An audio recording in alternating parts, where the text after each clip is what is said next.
Welcome to another episode of The Engineer. Welcome back. Today I'm going to do the one thing that most people with big ideas never do. I'm going to show you the math. If we actually guaranteed real abundance for everyone, a floor of basic services, a national dividend, and paid civic work in the age of AI and robotics, would it bankrupt the country? Or could we actually make it work? All right. I want to state up front that I'm not naive. I know the massive political challenges that we will need to overcome this. That said, we need to press on anyway. Our future depends on it. This is episode 4 of The Abundance Mandate, a 4-part series about updating the social contract for the AI century, and I am the engineer. Before we open any spreadsheets, I need to tell you why this exact moment in history is different from every economic disruption that came before it. Because if you don't understand that, the math won't make sense. This is a subject I've been thinking about and working through for months, as you can see from episodes 1 through 3. Present-day economics depends on a key premise, that labor markets always self-correct after technological disruption. Steam displaced farmers. Electricity displaced the steamworker. The computer displaced the typist. Every time new jobs emerged. Economists built careers on this pattern, and policymakers bet civilizations up. That assumption is now breaking. Prior disruptions were job-specific. AI is not. Large language models, reasoning systems, and humanoid robots are not displacing one type of work. They're displacing all types of work across every sector simultaneously. There is no adjacent labor category to retrain into. The escalator that carried workers from disrupted industries into new ones for 2 centuries has no destination. It's crumbling. And this isn't the first time America has stared down concentrated wealth. Powerful companies and rapid technological disruption and mass unemployment. In the late 1920s, the same forces were in play. Then the Depression hit and unemployment shot toward 1 in 4 workers. We could have gone a lot of very dark directions. What we actually did was create the New Deal. Public works, rural electrification, new rules for labor, housing and finance, and then a little later, Social Security, and then Medicare. We did all that without becoming the Soviet Union. We remained a market economy with private property. We just decided that in a modern industrial country, some floors and protections were non-negotiable. The abundance mandate is in that exact lineage. It's a regulated capitalism plus a stronger social contract. The same instinct as the New Deal, updated for a world of AI and robotics. For 200 years, machines slowly but surely made our muscles obsolete. Now AI and robotics are doing the same for our minds. Forrester projects 10.4 million U.S. jobs lost to AI and automation by 2030. Goldman Sachs estimates around 11 million displaced. McKinsey says activities accounting for up to 30% of current work hours could be automated. And none of them are talking about 50 years from now. They mean within this decade. To survive this, the abundance mandate deploys 3 pillars. Universal basic services, which is a floor of essential services delivered at the household level. This is phase 1 response, a floor below which no one falls, deployed immediately. Universal basic equity is a per-person cash dividend funded from AI, productivity gains, and a sovereign wealth fund. Every American gets a share in the upside that AI is generating. And Universal Basic Contribution, UBC, is paid civic work for people the market doesn't use full-time anymore. Disaster relief, elder care, community work at a fair wage. The reason here is that people, even in an age of somewhat abundance, need purpose. This will provide purpose for the people that just never didn't catch on to the ladder, this new ladder. Okay. I know there's sensitivity and mistrust for any program that provides support for people that may not be working in the traditional sense. But we just have to be honest about where this is going. As AI and automation advance, the economy will simply require fewer hours of human labor. That means a significant number of people won't be able to re-engage with work as they did before the impact of AI and robotics. Not because they're unwilling or incapable, but because the roles themselves are changing or disappearing. So the objective can't be just to push everybody back into a labor market that no longer has a place for them.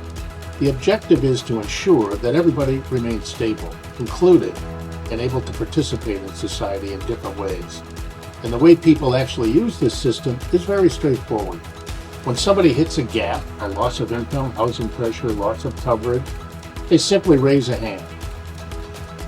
It's not like the welfare or SNAP programs of today. There's no long application process, no proving hardship in a bureaucratic sense. The system verifies just enough and activates support immediately and directly.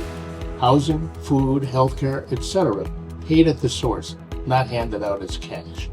At the same time, if they want or need income, contribution work is immediately available. They can step into structured paid roles locally, digitally, or in community-based work without waiting for the traditional job market to absorb them. So it becomes a very natural flow. Stability comes first through services, and then if income or engagement is needed, contribution is there as a parallel path. No stigma, no friction, just a system that responds when needed. So what does this feel like at home? Let's zoom down to the kitchen table and see what this actually looks like. Our first rough model for a single-person household came in around $47,000 a year, but that still meant roommates into your 40s and a lot of stress. So we rebuilt it using the MIT Living Wage Calculator, which shows a single person needs about $4,600 a month for genuine stability.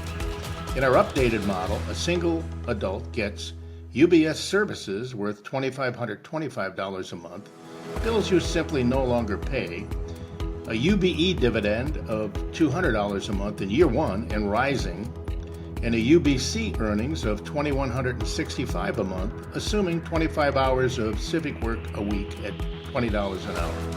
That comes to roughly $4,890 a month, or $58,680 a year. It doesn't make a young person rich, but it means you can live alone in much of the country, pay your bills, and not be one accident away from ruin.